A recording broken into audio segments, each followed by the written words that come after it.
Well, I'll just start with just kind of few notes about making stuff on your own, because it can, you need to take a certain frame of mind to it. I think, if you're a perfectionist, you might feel a little thwarted from time to time.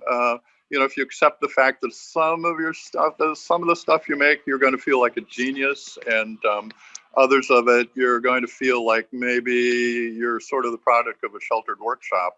It's a healthy way to start, because it can otherwise, I think, occasionally get a little discouraging. But what I've enjoyed about it over the years is that it's, you get your own hand on stuff, rather than just going to REI and buying the stuff. You have some personal involvement with it, and you can look back and think, yeah, I guess that stitch is a little off, but the thing works on the whole, and it can be satisfying in that regard. So what I'll do here is I have a bunch of stuff I've made arrayed along a big workbench in my workshop, and just kind of walk down it and explain what it is, generally speaking.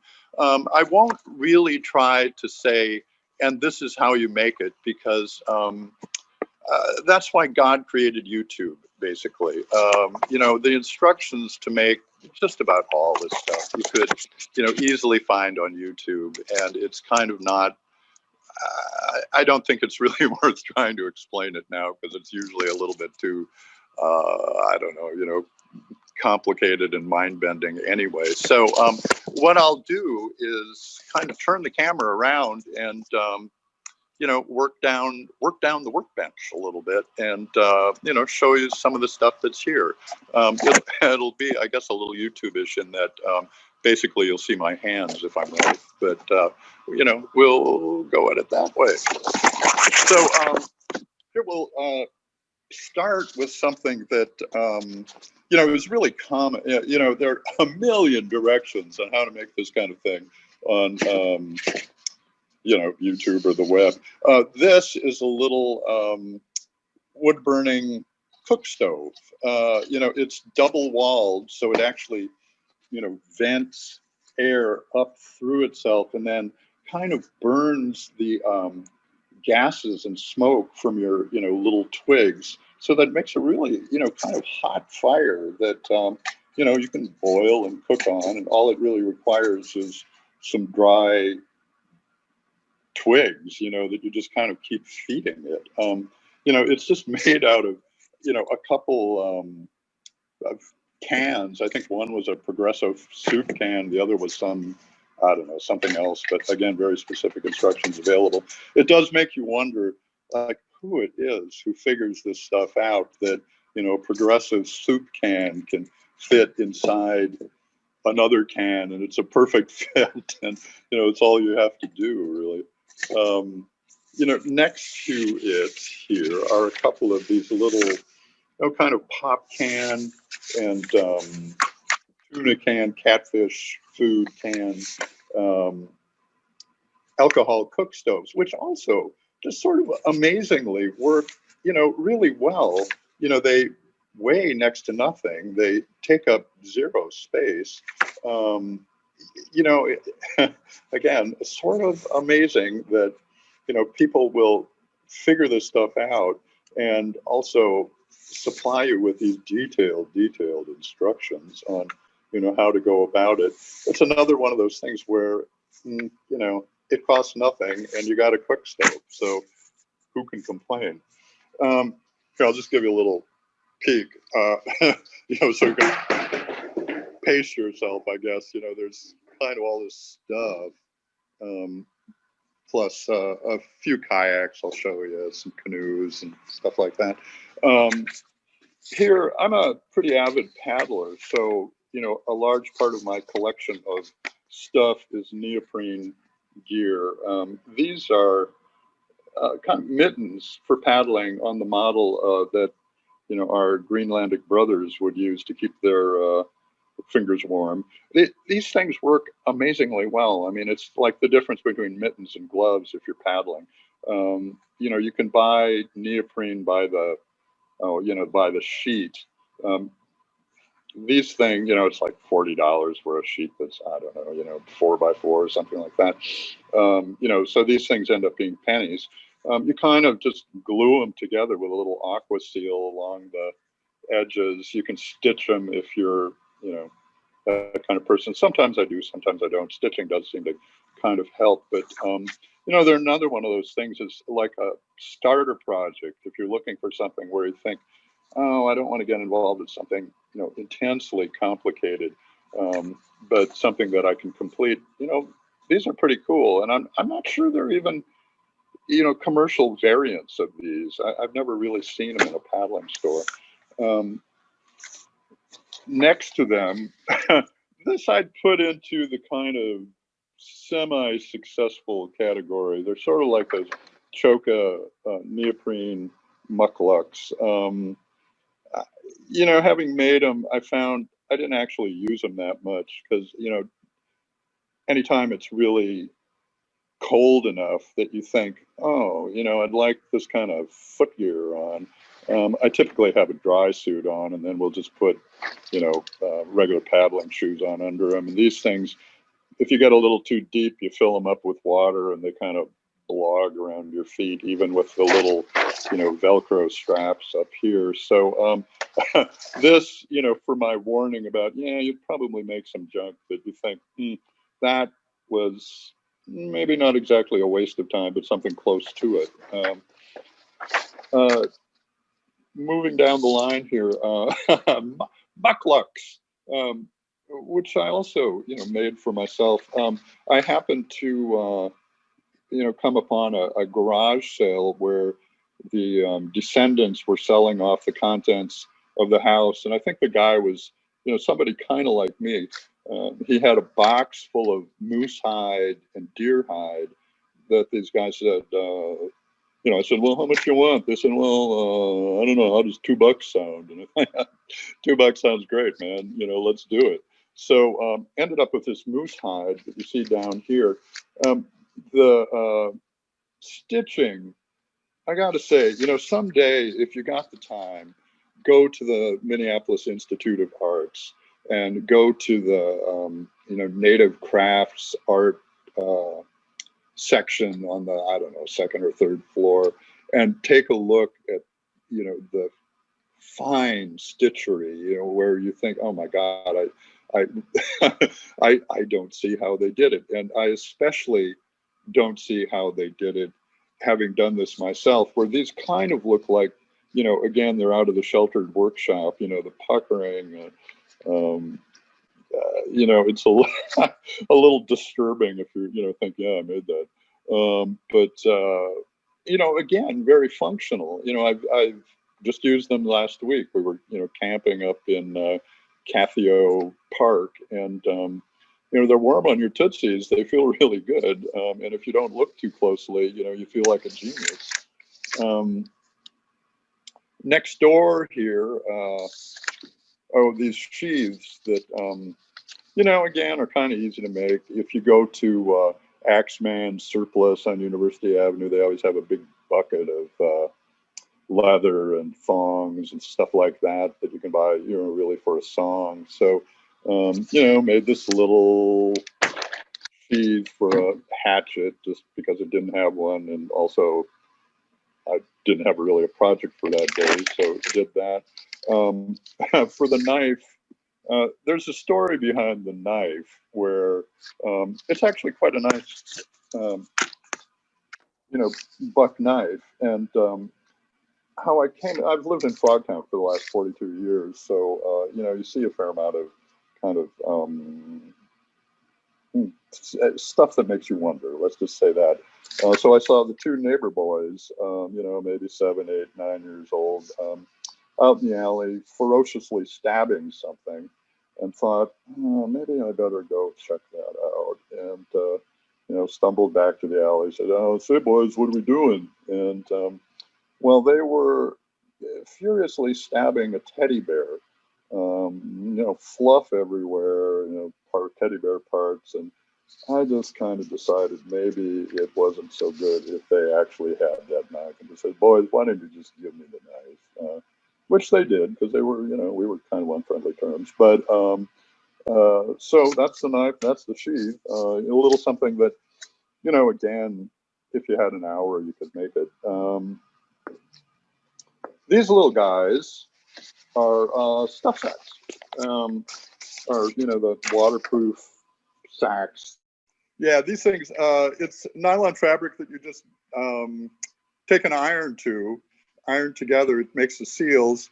You put a little, you know, bit of webbing up here with a snap on it. And, you know, the great thing about this is you can make bags that are very specific to your gear. So, you know, I've made bags that just fit my tarps or just fit, you know, poles or stuff. You know, it's really a great way to get, you know, bundles of these stuff sacks for just, you know, again, next to nothing. And, you know, that have, you know, your hand upon it. Similarly, this is a sill nylon tarp that's, oh, I don't know, it's 10 by 12 or maybe 12 by 12. I kind of forget, but, you know, very light. You can order the sill nylon from a place called Ripstop by the Roll. Very reliable, you know, nice quality of fabric. You know, a little putsy, a lot of seams, you know, a lot of little, you know, tie down loops. But, you know, from my perspective, often it's kind of, that's not so much what else am I doing? It's just so much of the work I do is sitting in a computer, and this has the, you know, virtue of existing in the physical world where you think, you know, rather than just moving pixels around, I'm, you know, actually doing something that results in a physical product, you know, which is, I guess, in this day and age, kind of satisfying, at least for some of us. You know, more neoprene paddling gear. This is a spray skirt for kind of a Greenland style kayak. You know, the cockpits are quite a bit smaller on these things, and given the rolling techniques that a lot of people enjoy sort of learning, you want a little bit more, you know, give around your torso so that you can, you know, get your back on the, you know, back of the kayak, get way down on it or way forward. So, you know, again, it's the same kind of technique, though. You're just getting a little, you know, sealant to, you know, to glue the edges together. There really aren't even that many edges. You know, something to along the bottom to go around your cockpit, a little measuring there, but it's, you know, pretty freehandish, you know, in a kind of way that, you know, to start with can seem a little disturbing. Behind it, it's a little more physical, but let's see if we can get back far enough to get a sense of this. This is a, you know, an Aleutian style paddle. It has some characteristics that are a bit different than the Greenlandic paddles, which are just kind of similar on both sides. This, you know, as maybe you can see, has an edge or kind of a raised surface that goes up here, a little bit of a sort of gutter almost that runs down the center. Backside is, you know, more flattish, you know, a little bit curved. The handle area is kind of more triangular almost. It's, you know, it has a different feel and a lot more kind of purchase than the Greenland paddles typically do. You know, you can really, you know, kind of either power your way along or wear yourself out, basically, you know, paddling with these things. But, you know, it's kind of another variant, another, you know, instance where you can go to Menards, get an $8 piece of cedar and make it into a paddle that, you know, I find is, you know, very, very effective. You know, and is the type of paddle I most commonly use, really. And as a, you know, God knows I would not say anything against the $400 carbon fiber paddle, but $8 is more my price point, I guess. So next to it, another piece of, you know, kind of Greenlandic paddling gear. This is called a tulik. it has this one's made out of neoprene. If we were truly native brothers, this would be made out of seal skin. But, you know, it seals tightly around your face, seals, you know, again, tightly at the wrists, seals, you know, around your cockpit. So, you know, you get in this thing, you put it around your cockpit, and you're kind of in a, you know, a big rubber bag, basically. And again, you know, is considered really useful for, you know, this Greenlandic rolling techniques where, you know, you can kind of hang around underwater, come up when you want to, you know, go back down when you want to, float on your back beside the boat. You know, this kind of keeps you not exactly dry, but warm. And, you know, it's kind of like having well, it's better than having a wetsuit on.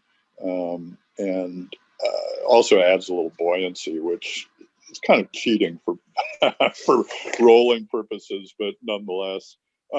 This is, you know, same deal, but made out of Gore-Tex, you know, neoprene seal around the hood, neoprene seals, you know, at the sleeves, you know, again, a kind of rubberized treatment at the bottom that goes around your cockpit. You know, I'll use this more as a paddling jacket, really, you know, where you can pull it up and keeps the wind off, keeps the rain off, you know, is kind of watertight enough for its purposes. And I've had this thing for, I don't know, you know, 10, 15 years, and it's still good to go, which is, you know, kind of encouraging. Here's a, you know, kind of a little side note, not exactly stuff I've made, but stuff that, you know, you could be aware of. This is a pair of, you know, men's Italian pants from Goodwill. It's, let's see, it's the, excuse me, yeah, the Tasso Elba brand. These started out as wool pants, well, actually cashmere pants, cashmere and wool pants that were a size 42 by 36, which is a little vast for me.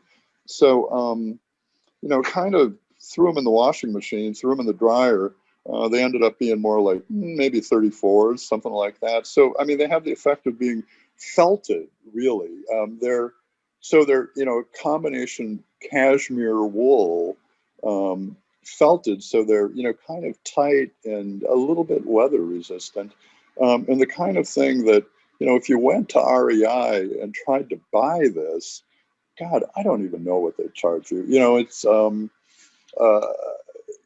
know, but for whatever they were, $2.99 at Goodwill, they just make sort of wonderful camp pants.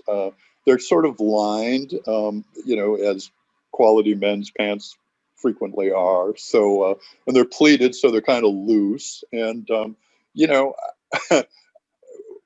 when I discovered this, I thought, oh, this is just the greatest thing. Similarly, let's see if I can find it.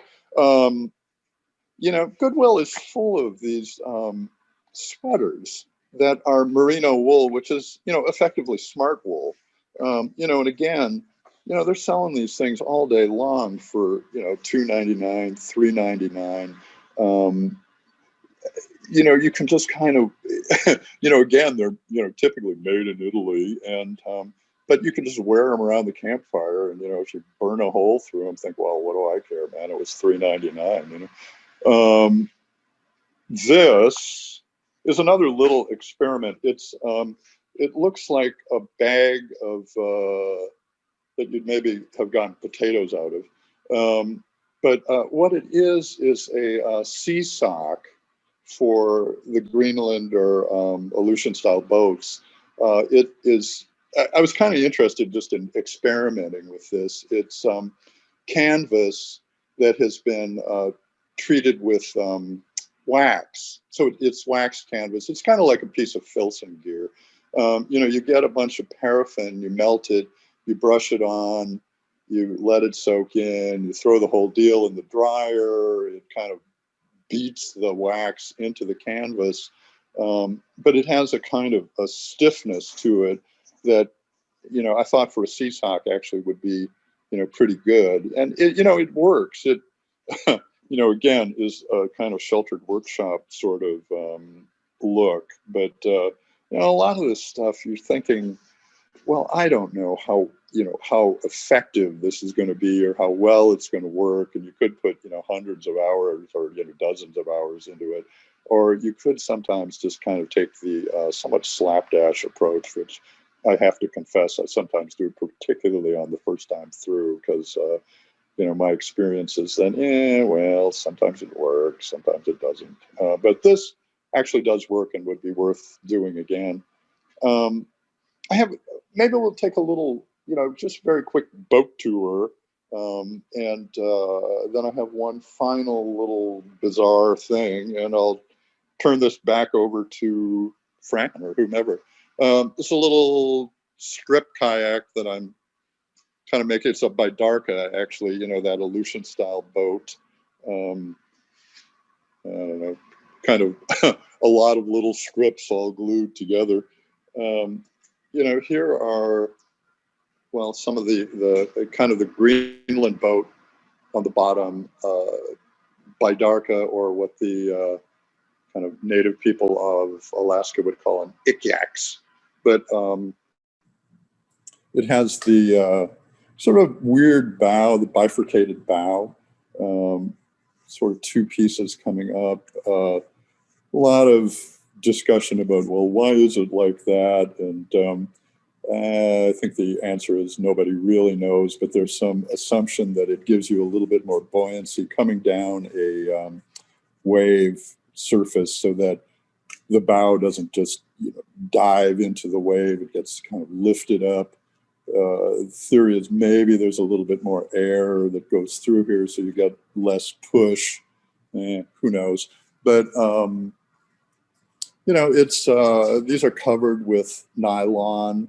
The upper one is covered with a varnish that's pigmented. The lower boat is covered with something called Corey's Goop, sold by this guy in Washington, that is essentially cement floor, garage floor covering. In here you can kind of see a little bit of the construction. It's gunnels, ribs going down, stringers going across. It's kind of like a big wooden basket. It's all lashed together with artificial sinew. Amazingly strong. I've never poked a hole in one of these things. I never, I'm kind of careful, but I've never, wrecked it in a catastrophic way. So, they carry a tremendous amount of junk, and very, kind of light and playful. They, maybe weigh 35, 40 pounds at most. You can pick them up with one hand, toss them around. For just a day paddle across the lake, as opposed to taking your, expedition boat to paddle across Lake Calhoun. It has less of the veneer of the ridiculous, And then one final thing, this is sort of kind of in the camping category, I guess. Say if you had bought a Sprinter, or something like that, where you think, yeah, I got this van, but I don't have a toilet. What am I going to do about the toilet? Well, what happened, my wife and I bought a fifth wheel trailer, which didn't really work out. We ended up selling it like 5 months after we bought it. But in that period, we thought, well, we don't really want to be, emptying out a Blackwater tank all the time. That just sounds gross. And we got this notion that you could get a composting toilet. But you look, and these things cost $1,000, and sort of ridiculously, what they are is just, the commercial versions are, I don't know how clear this is, but they're just two buckets. One, urine goes down this, because if you apparently mix urine with feces, that's where everything starts to stink. This is the feces container, which has a little crank on it. So you put, compostable junk in here. I don't know, they're pet beddings. People use different things, sawdust. You do what you have to do, give it all a little crank. There's a kind of a paddle down there that is a cement mixing tool. And, this apparently every, 3-4 days, you kind of just take that little bag out, empty it somewhere, bury it or compost it, further in your own little compost pile. And, you're kind of good to go. But, it now is one more sort of crazy thing I've accumulated that I think I have to sell. But, if you're in that realm of the Sprinter van, it's, something to consider anyway. So that, I would say, officially concludes my little, walkthrough of stuff I've made.